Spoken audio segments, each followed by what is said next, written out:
السلام علیکم دوستو، امید ہے آپ سب خیریت سے ہوں گے۔ آج کی ویڈیو سٹارٹ کرنے سے پہلے آپ سے گزارش ہے کہ میرے چینل کو سبسکرائب کر دیں اور ساتھ میں بیل کا آئیکن بھی پریس کر دیں تاکہ آنے والی تمام ویڈیوز آپ تک پہنچ سکے۔ چلیے آج کی ویڈیو سٹارٹ کرتے ہیں۔ خواب میں آٹا دیکھنا۔ عارض یعنی آٹا خواب میں دیکھنا مال اور نعمت حلال کی دلیل ہے جو بغیر رنج کے حاصل ہوگا۔ حضرت دانیال علیہ السلام نے فرمایا ہے کہ اگر دیکھے کہ آٹا برف کی مانند ہوا سے آتا ہے تو اس امر کی دلیل ہے کہ اسی قدر خواب دیکھنے والے کو مال اور نعمت حلال حاصل ہوگی جہاں سے کوئی امید نہیں ہے۔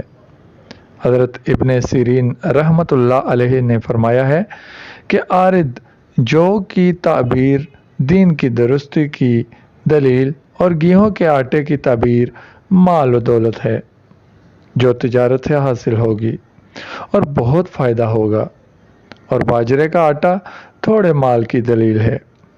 حضرت جابر مغربی رحمۃ اللہ علیہ نے فرمایا ہے کہ خواب میں اپنے آپ کو آٹا بیچتے ہوئے دیکھنا اپنے دین کو دنیا کے بدلے فروخت کرنے کی دلیل ہے۔ مزید ویڈیو کے لیے ہمارے چینل کو سبسکرائب کریں تاکہ آنے والی ہر ویڈیو آپ تک بآسانی پہنچ سکے۔ شکریہ۔ اللہ حافظ۔